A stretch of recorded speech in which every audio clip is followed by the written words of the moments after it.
Heat capacity. Heat capacity क्या होती है? हीट कैपेसिटी कोई पहली चीज तो हम एक और चीज बोल देते हैं, ये है थर्मल कैपेसिटी। लिख लो इसको, थर्मल कैपेसिटी। अभी तक हमने पढ़ा था specific heat capacity. Specific heat capacity किस तरीके से होती थी? हमारे पास Q होता था, Q is equal to M S delta T. तो यहाँ पर S हो जाता था हमारा स्पेसिफिक हीट कैपेसिटी। लेकिन अब मुझे कोई भी एक्सपेरिमेंट करना है तो पहले मैं उसका M अलग से नापूं, फिर देखूं कि यार वो उसका S कितना है। तो ये चीज़ें अलग अलग से पता कर पाना बड़ा मुश्किल होता था, है ना। तो फिर किसी भी तरीके से सब जगह पे आप जब भी कैलकुलेशन करोगे किसी चीज़ की, मान लो मुझे इस रिमोट के साथ एक्सपेरिमेंट करने, इसका मास तो फिक्स है, इसकी स्पेसिफिक हीट कैपेसिटी भी जो भी है वो है।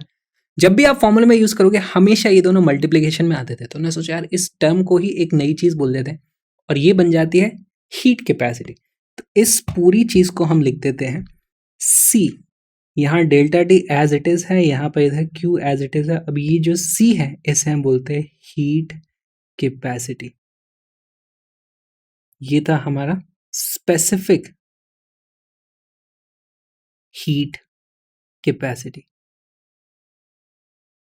S स्पेसिफिक होता है, स्पेसिफिक का मतलब है कि उसमें पर किलोग्राम भी हम देखते हैं। यहाँ पर किलोग्राम का कोई हिसाब किताब नहीं होता है। क्यों नहीं होता है? क्योंकि देखो यहाँ पर मैं इसको अगर रीअरेंज करूँ तो C is equal to Q upon delta T. तो ये बहुत ही सिंपल भी है हमें समझने के लिए। पर डिग्री सेल्सियस अमाउंट, मतलब बढ़ाने के लिए, उसका टेम्परेचर बढ़ाने के लिए हमें कितनी हीट देनी पड़ती है, तो वही हो जाता है हमारा हीट कैपेसिटी। तो इसकी यूनिट्स क्या हो जाएंगी? जूल पर डिग्री सेल्सियस। इसकी कितनी होती थी? जूल पर किलोग्राम डिग्री सेल्सियस, राइट। इसकी और यूनिट्स हो सकती है हमारी कैलोरी पर डिग्री सेल्सियस या फिर कैलोरी पर फ़ारेनहाइट, कुछ भी यहाँ पे यूनिट आप बना सकते हैं।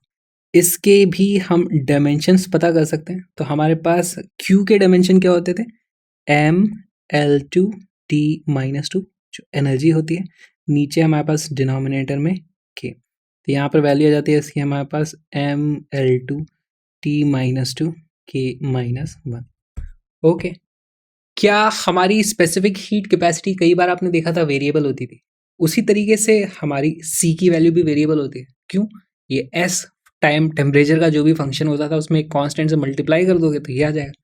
तो यहाँ पर भी सेम चीज़ हो जाती है। इसकी डिफरेंशियल फॉर्म वाला जो इक्वेशन है वो भी रख लेते हैं। Q is equal to integral of C as a function of temperature T into dt। कहाँ से? T1 से लेकर के T2 तक। तो सबको ये चीज़ समझ में आ गई हीट कैपेसिटी क्या है। फिर भी इसकी थोड़ी सी फील लेने की और कोशिश कर लेते हैं। आपके लिए जल्दी जल्दी से मैं कुछ सवाल दूंगा, मुझे बताओ heat capacity of 10 gram of water. तो ये बतानी है आपको कैलोरीज में। कैसे बताओगे? ये होता है हमारे पास C is equal to MS। Mass की वैल्यू कितनी है? 10 ग्राम। स्पेसिफिक हीट कैपेसिटी अभी मैंने कैलोरी में पूछा है ना, तो वो हो जाएगा 1 कैलोरी पर ग्राम डिग्री सेल्सियस। यहाँ से वो ले आ जाती है 10 कैलोरी पर डिग्री सेल्सियस। 10 ग्राम पानी का टेम्परेचर अगर मुझे 5 डिग्री बनाना है, 1 डिग्री बनाने में 10 कैलोरी देनी पड़ती है, 5 डिग्री के लिए 50 कैलोरी देनी पड़ेंगी। इस तरीके से हम कैलकुलेशंस बड़ी आसानी से कर सकते हैं। एक और एग्जांपल देखो जल्दी से। Capacity of 2 kilogram of water in joule. Joule में पूछा है। कैपेसिटी होती है mass into specific heat capacity. Mass की वैल्यू है 2 किलोग्राम। अच्छा, जूल में पूछा है, ऊपर किलोग्राम है, तो स्पेसिफिक हीट कैपेसिटी कौन सी ली जाएगी? जिसमें किलोग्राम भी आता हो, जिसमें जूल भी आता हो। तो वो होती है 4200 जूल पर किलोग्राम डिग्री सेल्सियस। किलोग्राम से किलोग्राम घट गया, ये आ जाता है 8400 जूल पर डिग्री सेल्सियस, या फिर मैं इसको लिख सकता हूँ 8.4 किलो जूल पर डिग्री सेल्सियस।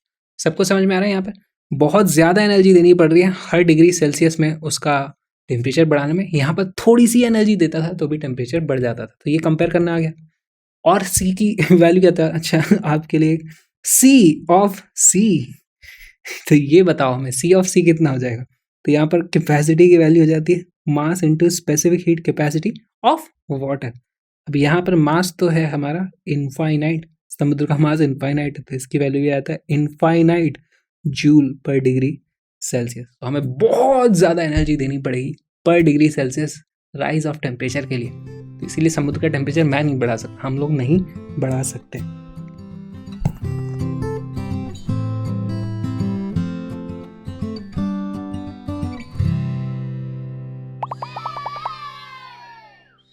एक टर्म जो हमको और समझ लेनी है वो है वाटर इक्विवेलेंट। अभी वाटर इक्विवेलेंट होता क्या है, मान लो हमारे पास इस तरीके से एक कैलोरी मीटर ही है, मान लो ये रहा कैलोरी मीटर।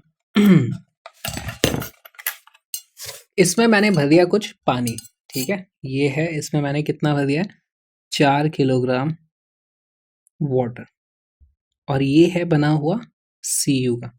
ऑलराइट, इसका कुछ इनिशियल टेम्परेचर है मेरे पास, टेम्परेचर इनिशियल, और इसको मैंने फिर हीट किया। इसको मैंने कितना हीट कर दिया, इसको मैंने दी है 21 किलो जूल की हीट दे दी है। ओके, अब यहाँ पर इससे मैं पूछूं कि टेम्परेचर राइज कितना हुआ, तो मैं कैसे बता सकता हूँ? देखो यहाँ पर एक चीज़ तो पक्की है कि क्योंकि ये कंटेनर और पानी साथ में, तो दोनों का टेम्परेचर सेम रहने वाला, ये हमें मान के चलना है। तो ये हीट जो मैं दूंगा उससे सिर्फ पानी का टेम्परेचर राइज नहीं होगा, उससे कॉपर का भी टेम्परेचर राइज होगा, और इस तरह से होगा कि दोनों का ही जो डेल्टा टी होगा इनिशियल से लेकर के फाइनल टेम्परेचर तक, वो चीज़ सेम रहने वाली है। तो यहाँ पे मेरी जो इक्वेशन हो जाती है वो क्या हो जाती है, Q is equal to mass of water into specific heat capacity of water into delta T plus mass of copper into specific heat capacity of copper into delta T.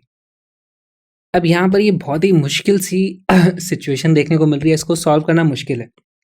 तो पहले तो मेरे पास अभी ये मेरे पास कॉपर है, कॉपर की जगह कोई अलॉय होता और उसका फिर मैं एक मास भी बताता, फिर उसकी स्पेसिफिक हीट कैपेसिटी भी बताता, उसकी जगह हमने एक तरीका निकाला। हम क्या करते हैं, यहाँ पर बोल देते हैं दिस इज कॉपर जिसका इक्विवेलेंट मास, वाटर इक्विवेलेंट हमको लिखना चाहिए, वो वैल्यू दी हुई है 1 किलोग्राम।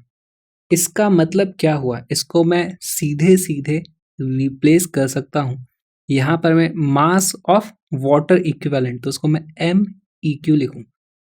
अब यहाँ पर जो कॉपर की स्पेसिफिक हीट कैपेसिटी थी उसकी जगह हमें वाटर की ही स्पेसिफिक हीट कैपेसिटी यूज़ करनी है। यहाँ पर ये डेल्टा टी था, यहाँ पर MW SW था, डेल्टा टी था, प्लस था, और यहाँ पे Q की वैल्यू थी।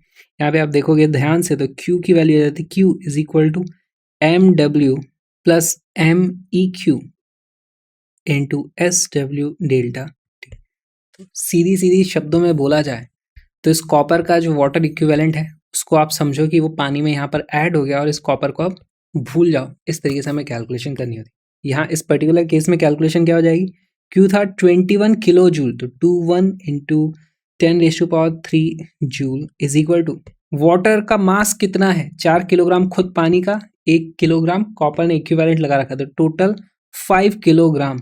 Specific heat capacity of water कितनी होती है, यहाँ पर जूल में बात हो रही है तो उसकी वैल्यू होती है 4200 जूल पर किलोग्राम डिग्री सेल्सियस, और डेल्टा टी तो हमें पता करना है। यहाँ पर देखो किलोग्राम से किलोग्राम कट गया, जूल से जूल कट गया, हमारे पास वैल्यू क्या आ जाती है, हमारे पास वैल्यू आ जाएगी 21000 डिवाइडेड बाई 4200 इंटू 5, ये 2 0 से 2 0 कट गए।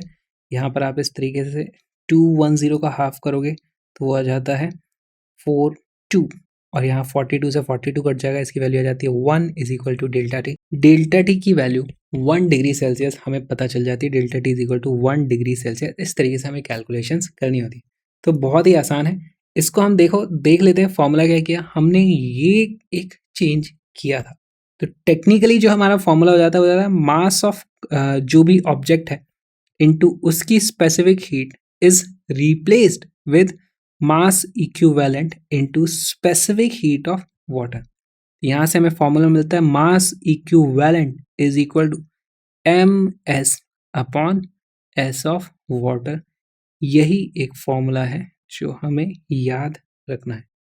सिमिलरली हमारे पास इसी को हम बोल सकते हैं, क्या बोल सकते हैं, इसी को मैं बोल सकता हूँ, ये है heat capacity divided by specific heat of water. तो ये भी हमारे काम का फॉर्मूला हो जाता है।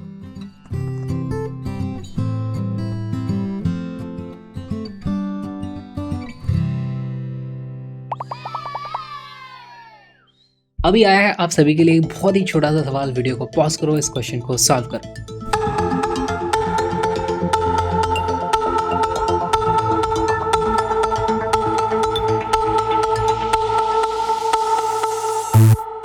इस क्वेश्चन का करेक्ट आंसर है बी। इसमें सॉल्व करने जैसी कोई चीज़ नहीं है, फिर भी देख लेते हैं। Heat given to a body which raises its temperature by 1 degree Celsius, Q is equal to M S delta T होता है। डेल्टा टी की वैल्यू 1 है, तो Q divided by delta T is equal to M S. ये हमारी actually heat capacity होती है, जिसको हम थर्मल कैपेसिटी भी बोलते हैं। तो हमारे इस तरीके से आंसर आ जाता है। अब आ गया है टाइम कैलोरीमेट्री का। हे कैलोरीमेट्री अगर आपको पसंद आ गई है तो प्लीज़ इस वीडियो को लाइक ज़रूर कर देना यार। इसके साथ नहीं खेलना चाहिए, एप्पल पेंसिल के साथ खेलना इज़ फाइन।